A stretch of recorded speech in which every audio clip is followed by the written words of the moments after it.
দাইলত মাছৰ তৰকাৰী কৰি সদায় কণ বিলাহী খাই থকা হয়। আজি ভাবিলোঁ অকণমান মিঠা কৰি খাওঁ, বেলেগ এটা প্ৰচেছত মানে আজি বিলাহী টক অকণকে বনাওঁ বুলি ভাবিলোঁ।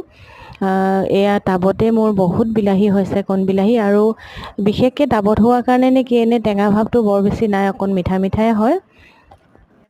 কেৰাহীতে মিঠাতেল অকণমান দি তাতে পাঁচফোৰণ আৰু শুকান জলকীয়া অকণমান সৰু সৰুকৈ কাটি কাটি দি দিলোঁ। তাৰপিছতে ধুনীয়া চেণ্ট এটা অহাৰ পিছত মই কণ বিলাহীখিনি দিলোঁ।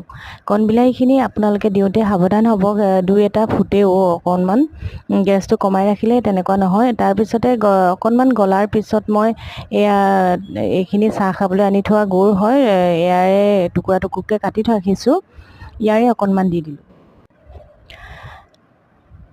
বিলাহীৰ পৰিমাণ অনুযায়ী আপোনালোকে গুৰকণ দিব, বৰ বেছি মিঠা হ'লেও ভাল নালাগে। টেঙা মিঠা ভাৱটো থাকিলেহে ভাল লাগে, টক খোৱা যেন লাগে, হয় নাই বাৰু? এয়া প্ৰায় হ'লে পানী চানী একো দিব নালাগে, ঢাকি ৰাখিলে অট'মেটিক পানী ওলাবই বিলাহীৰ পৰা। আপোনালোকে ৰুটিৰ লগত নহ'লে ভাতৰ লগতো খাব পাৰিব। বিলাহী টককণ যিহৰ লগত হ'লেও খাই ভাল লাগে। হঠাৎ ল'ৰাটোৱে ভিডিঅ' কৰি ৰাখিলে সন্মুখেদি, আমাৰ ঘৰৰ সন্মুখেদি হাতী দুটি পাৰ হৈছে, মাকে পোৱালীয়ে। মই তেতিয়া বেটাক কৈছোঁ, বেটা তোমালোকৰ ককাৰ এটা সময়ত 7টাকৈ হাতী আছিলে।